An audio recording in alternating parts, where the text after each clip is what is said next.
back for another episode of Note to Self with me, your host, Leah Tyndale. Oh, I didn't even say my own name right, Leah Tyndale. What a great start. And joining me for this episode, I'm super excited, is my wonderful friend, Meredith Benson. She's a creative writer extraordinaire, leads a great team at Baptist World Aid, doing all the cool stuff that they are doing there in the ethical fashion report, which we're not going to talk about today. But I just thought it's important to note, if you haven't ever looked up the ethical fashion report, go do it. It's very, very important. And she joins me now. Hello, Meredith. Hello, Leah. Tyndale. Did they all? I really struggled. That was unfortunate. I do know my own name, I promise. Yeah, I believe you. Thank you so much. Now, I'm so excited to chat to you. There's so many things we could cover. We've known each other for a very long time. Obviously, you do some great work, like I said, Baptist World Aid. I could talk about that work separately. That's just like how to be a killer boss lady. It's that conversation. Yep. But in the spirit of note to self, and we may end up touching in some of those points, I want to dive straight into some real meat. Yep. And I want to talk to you first and foremost about midlife. Because it's a great segue. I've really nailed it. Because, I mean, depending on how long you live for, well, you and I could both be in our midlife. We don't actually really know.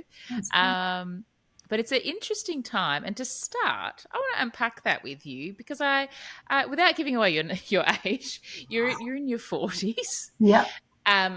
You have a beautiful, rich life, I think, but it hasn't necessarily panned out as we think when we're younger. And so I guess I want to start with what kind of things has surprised you, what's delighted you, what's challenged you, and what's been battles for you? Because, yeah, midlife, it's an interesting time, and it's also kind of a time that's ignored a lot, unfortunately, and historically as well. Yeah, that's true. Well, how long have we got? Yes. I think it is a very strange time, and it's probably, I don't know about you, but I think about my parents when they were my age and they felt ancient. Like they really felt very old and past it, and I don't feel that way. So it's confusing and confronting. I have a 19-year-old daughter and two others that whenever I'm out with the 19-year-old particularly, I forget that I'm not that I think I'm 19, but I forget that I'm like a long way from 19. So I don't know if anything can adequately prepare you for the discombobulation of this time period. I think when I talk about feeling old, my kids particularly will be like, but you're not old, which is nice that they have that perspective because I think it has changed. But I would say the big challenges are, like you mentioned, things not going the way you plan them to go, which has definitely been the course of my life in the last sort of 10 years, hurtling out of my 30s into this period. But also, I think my body just not doing the things that it used to be able to do. I think that's feeling like I'm really feeling that right at the moment. And it's not, I'm quite fit, like I'm quite active Can and confirm. thanks. Like she's not ripped or anything, but I try to like stay healthy and exercise, just in a like as balanced a way as possible or whatever. But I just did a 2-day hike on the weekend, and my body was fine. Like the kind of muscle that was required to climb steep hills or whatever, but my head and like my physical like recovery in terms of energy was just Wow. like felt really rough. And that kind of annoyed me because I was like, my legs can do it, but my head, like halfway through, I just kind of was like, I don't think I'm cut out for this. Like It wasn't even that long a walk. Yeah. If I think about the way that things have not panned out the way I planned when I was 20, most of that has come to a really peaceful place, even though the journey to get here hasn't been easy. But I think the new frontier is this like perimenopausal state of just my body just like changing and feeling like it's not, I can't control Yeah. how I feel physically in ways that I used to be able to. Yeah. Um, Okay. If we talk about that perimenopausal state there for a moment, yeah, and for whatever you're actually comfortable sharing as well, yeah. it's fine, of course. But do you feel like you had expectations of what it might be like going into it? Was there people talking about that journey as well? I know you've got some great, strong friends around you, and that is Mm. that support. But for the most part, did it feel like something you could glean an idea of, or has it been completely a surprise? Yeah, I think we're fortunate that people are talking about it more now. Definitely, people are kind of reflecting on their experiences a bit more. I think in our mother's generation, it was not something you talked about at all. Mm. My my mum went headlong into menopause after having a hysterectomy, so I didn't really see her process that journey. Like I just saw her be very unwell and Mm. then cranky for the rest of her, Yeah. There was no in between. which may have been there may have been other factors, but Yeah. um, whereas now I do feel like women are talking about it more. You don't have to look very hard to find sort of interesting information in Mm. podcasts or books or um, I'm actually reading Naomi Watts's book on menopause right now. Oh, great. Um, so yeah, there's heaps more information. So I feel like I'm going into this phase of life better equipped than Mm. women would have even 10 years ago. But a lot of it still takes you by surprise. I mean, again, my daughters are always saying to me every time I complain about any ailment, they're just like, it's the menopause. The Menzies have got Is you. it? But it's also a good excuse to blame lots of things on it. But I think Mm. one of the challenges that is real in a working woman's life is that it does affect the function of your brain. I'm Yeah. not as sharp as I used to be in terms of remembering detail, or I will forget a word at a critical moment. Um, and I think that's something I'm finding quite challenging. And I Yeah. don't think there's a lot of remedy for that or um, kind of a broadly held acceptance that that might be the state that women are in their 40s and 50s. And they Mm. can still make a huge contribution to society. They're not obsolete. Mm. Um, but I think workplaces have some work to do to adapt to this stage of women's lives. Um, Yeah. yeah. It's such a tricky thing. I mean, my recollection of my mum going through menopause is all of a sudden she was taking some sort of tablet, and she could never watch this episode. But I remember that she had a box of horny goat weed all of a sudden Mm, that mm. would appear, and I remember asking her like, "What?" I was like, "But you're not meant to have sex, mum. What do you do? Why Yeah, do you, why do you need horny goat weed?" yeah. And all I remember is the link of that somehow to menopause. Um, and she'd be going to all sorts of naturopaths to try and find some sort of solution or whatever it may be. But Yeah, it wasn't necessarily like, oh, yeah, this is what's happening at the moment. This is like the next stage that you can expect in your life or whatever. You yeah. don't get any of that set up. Have you been having those conversations? I mean, you mentioned a little bit with your girls, the daughters.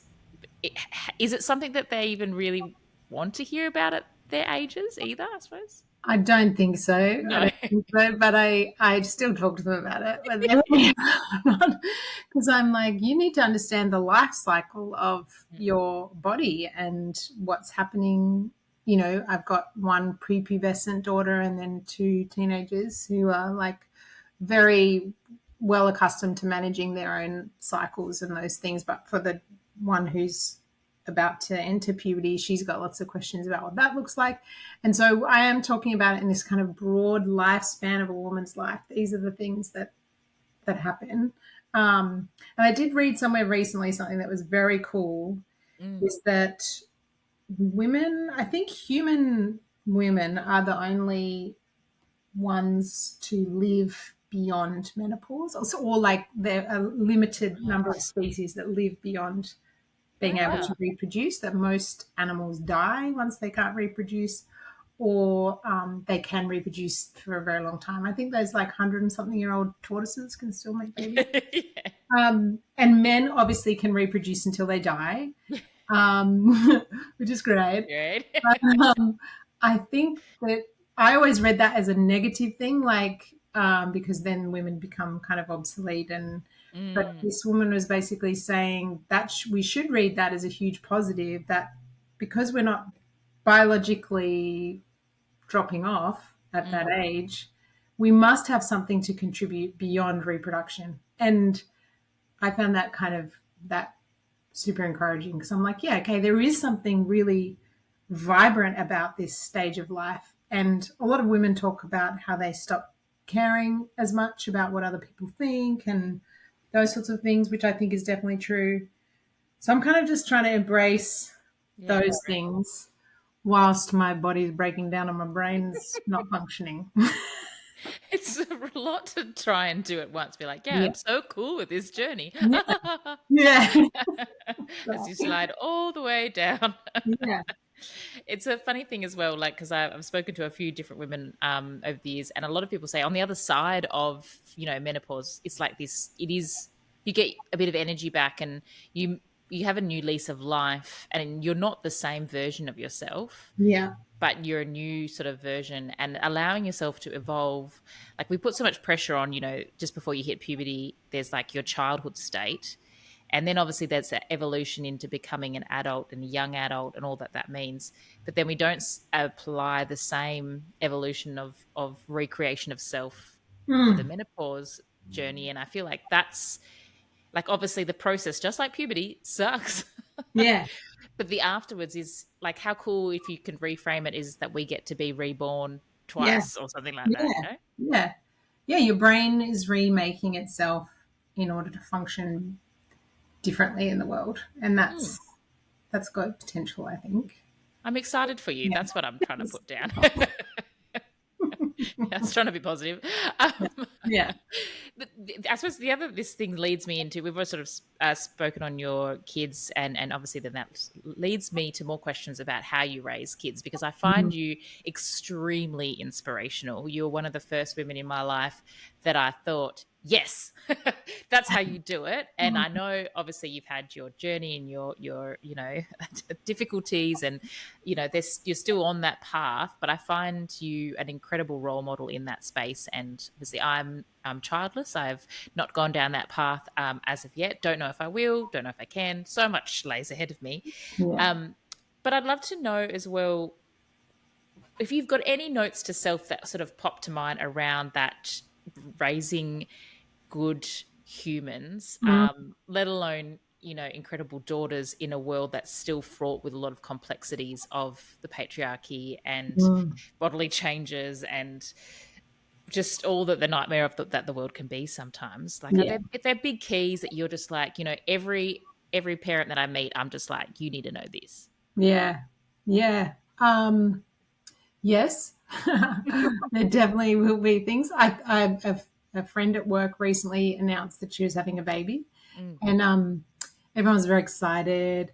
And I was like, "Oh my gosh, congratulations! This is wonderful," And then I was like, "Babies are the worst." Truth bomb.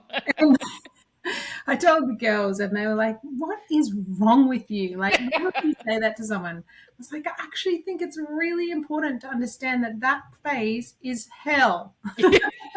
Yes. And it's literally akin to torture. And there's a very small handful of people that will get through that saying that they loved it or and Yes. that's because they've got won the lottery of a very chill baby, and that just doesn't happen to everyone. Yeah. So I think that is a reality that I would press particularly on young women to Mm. just like Just wait, shut up. enjoy your life, just like seize it. Um, but I then said to her, but parenting is like really, it is wonderful and it is amazing. And I think if you surrender to the process, that is the really gross kind of challenging aspects of it, that your children will trigger you. Um, they'll challenge you in ways that you couldn't possibly imagine. If you allow that to happen and you kind of lean into it as opposed to resisting it, Mm. I think it makes you grow like massively more than any other experience in my life in terms of the growth that being a parent has caused me. But it's because of, I think, just letting go a little bit and allowing them to be themselves and to assume that they have something to teach. Yeah. I think if you go into parenting thinking that it's your job to be the teacher, you'll set up a power dynamic pretty early on that will be difficult to shift, particularly as children get into adolescence and they push back on some stuff. I think you want to go into it with the perspective of a gardener, Mm. which is this is not an original idea. This is something from someone wiser than me talked about the difference between being a gardener and being a carpenter, actually, and the idea that as a parent you get given this lump of wood that it's your job to like shape into something wonderful that's going to succeed in the world, Mm. versus being a gardener where your number one job is just to keep everything alive and thriving, and it's to let it take its own rambling course, and it means sometimes you do have to prune things back and that gets uncomfortable, or sometimes you are helping plant something new. Sometimes things will die in the garden, but like the net result will be something beautiful and organic and unique. I think if people approach it like a carpenter chipping away at something, they end up trying to create a model of themselves. Really, what they're trying to do Yeah. is make an image of themselves, maybe with the best intentions of being a better version of themselves, but still, I think the outcome is a child just feels sanded and like chiseled at. Yes. Um, No, I so, like that. I yeah. like that picture. I think that's yeah, it softens the journey and also probably the pressure Mm, because then it's like, okay, you have to go with them on that ride rather than trying to force them into a shape or a yeah. box or whatever it may come across. Yeah. And I feel like that's a nice ending, but I want to circle around back to the bad part. Yeah. Yeah.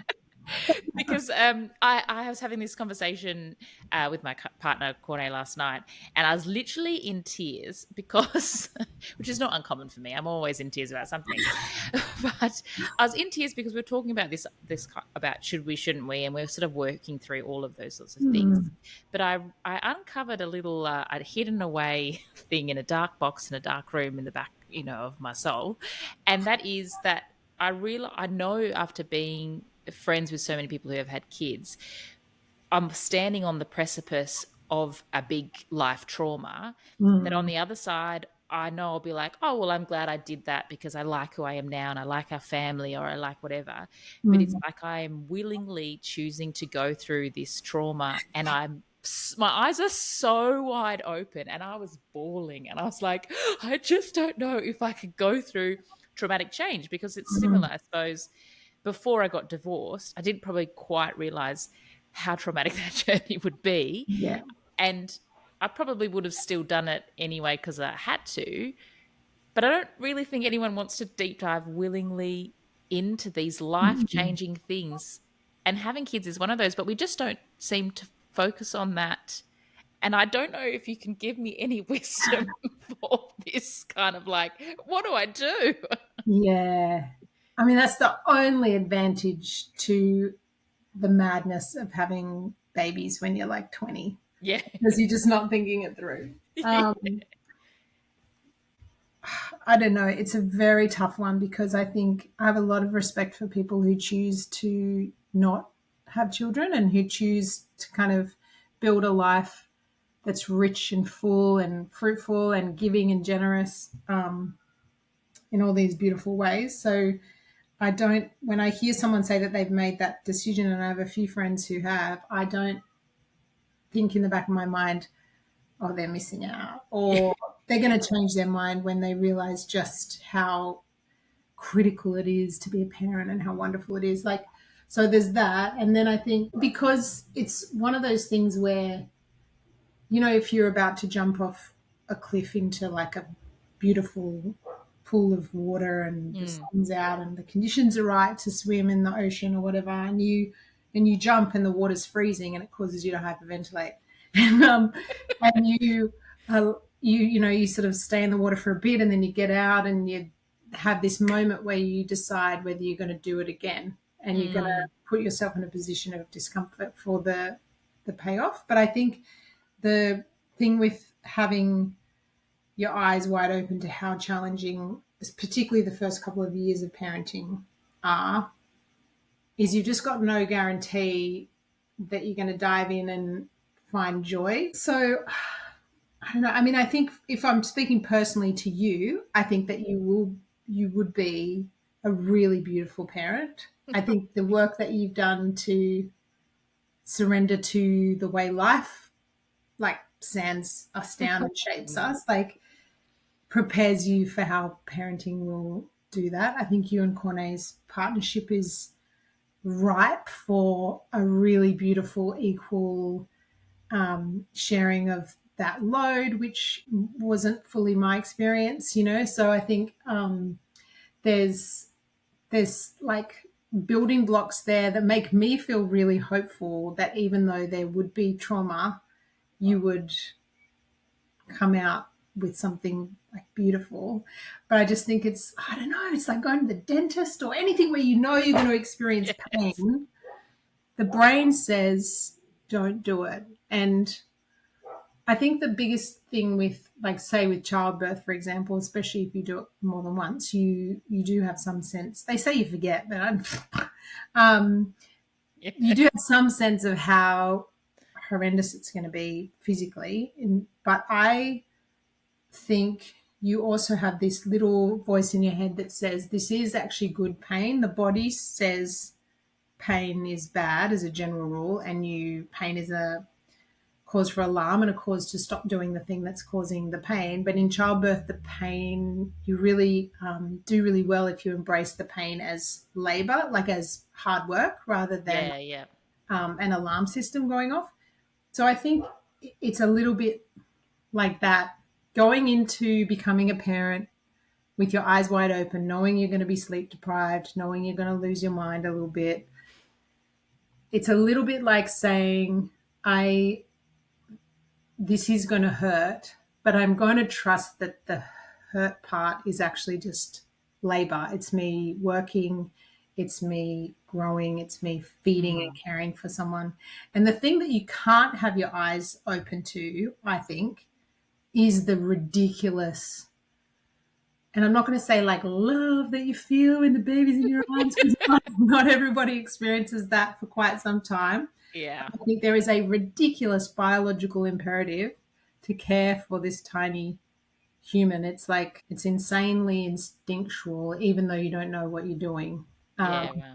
so I don't think you can I don't think you can visualize that when you watch it. When you're witnessing other people, I don't think you Mm. can step inside of that. Nor can you step inside of the love that does develop between you and your offspring. Yeah, okay. I mean, that is somewhat reassuring. And I think I feel like only you could reassure me, Meredith. So, so I appreciate that. Yeah, I want to move to another part of, I like this expression that you're going with, the sanding of life. yeah. It's Sometimes it can very, grind you real down to a little nub, but that's right. but what I want to discuss in that is what we mentioned before of the divorce, the big Yeah, D, if you will. yeah. And you and I have both journeyed a divorce, and in sort of similar time frames, weirdly. And Mm. for me, anyway, you were very just an incredible. You're just incredible source of light and everything. Oh, Oh. it's too much.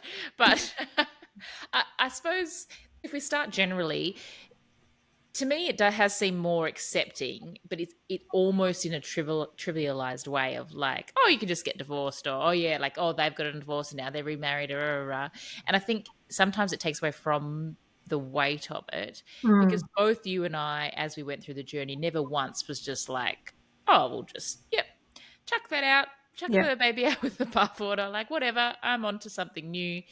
The weight of it was so big, and I think if when you're still walking through it, uh, that's still true, even if the conversation around it might be trivialized. Mm. Would you have a similar experience with the way the conversation sort of that you pick up around you happens, and then I suppose your own experience? Yeah. Yeah, I think you're right. I think before I was divorced too, when I would hear of people getting divorced, I would think, oh, they just made that decision. Like, don't they know that marriage is hard? Don't they Mm. get that, like, you're not going to always want to be married to your partner? Like, pull your socks up and, like, Yeah, deal with it. um, and people talk about, like, no fault divorce Mm. having a big impact on people's mindset around it being an easy thing to do. But I don't think that's true. I think all no fault divorce did was enabled women in abusive relationships to get out of them. So Yeah. I don't have a problem with that. I think but I think there's a lot of rhetoric around, it can not work out and you can get divorced and it's not a big deal, especially for people who haven't grown up with families that have Yeah. experienced divorce, which you and I both have. So that has an impact on the way you think about it too, I think. There was Mm. absolutely no part of me that went into marriage with a mindset of this might not work out.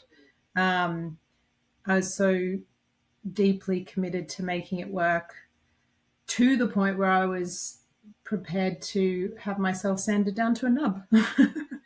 um, Yes.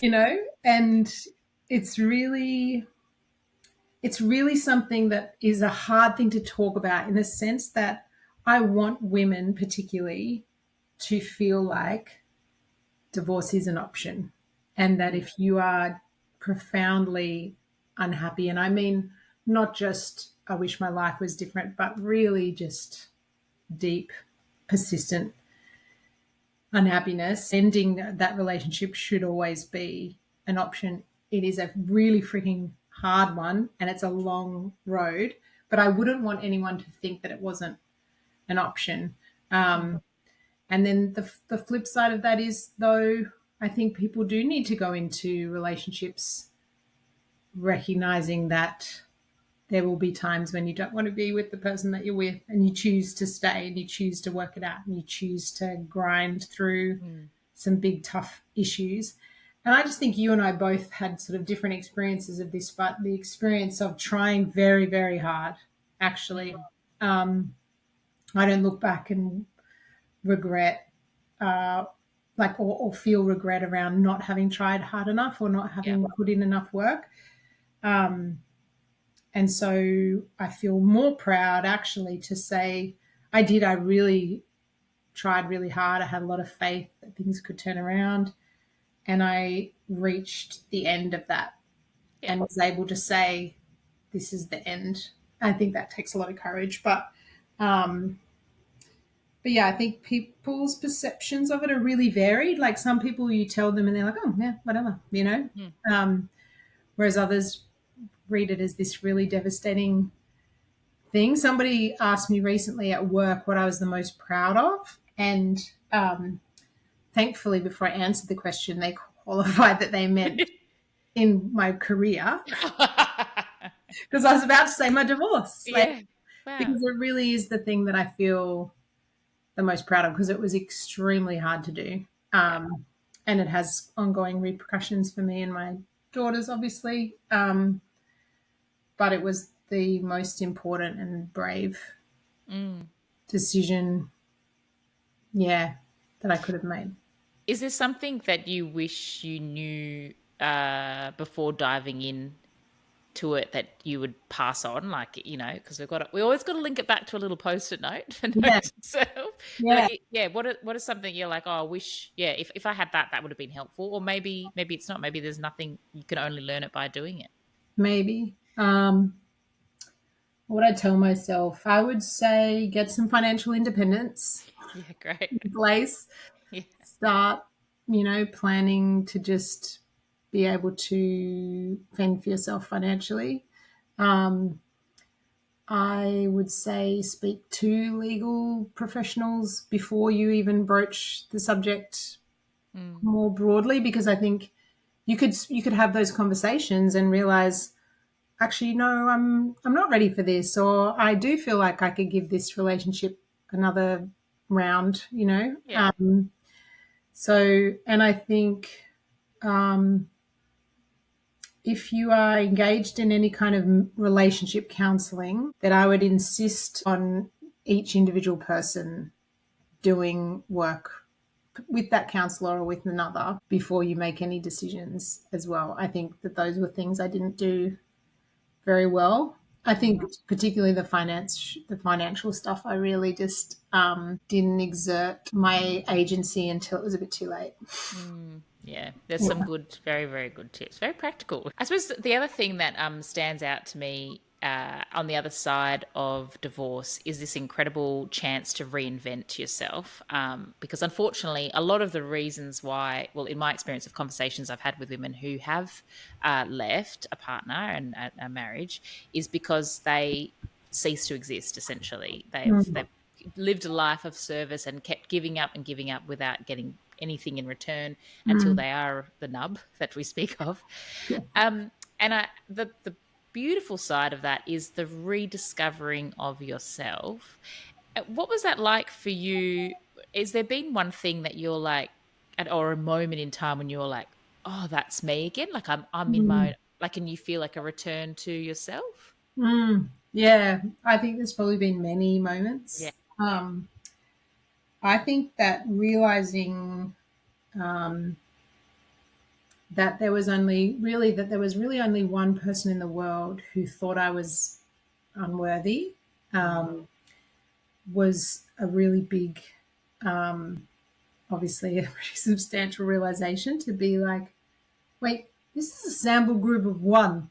And I think maybe most people like who I am. Oh yeah. And, um, even if you find parts of it annoying, there's like a general kind of loving acceptance that I've experienced from people. And I feel like it was a big realization to accept that there was really just this one person who couldn't see that and who really just saw me as a very slow work in progress that just never seemed to quite get there. Um, Mm. and so I think the big thing for me has been embracing the parts of myself that were particularly problematic for him. Mm. And kind of, it's like, and it's silly stuff, a lot of it. It's like, I'm not very good at cleaning the house in one go, for example. And Okay. the bathroom will be spotless and the kitchen's disgusting and I don't care, That's or fine. vice versa. Or I'll sweep the floor, but I'll leave the pile of filth just sit in there Yes, quite that's so good. sometimes.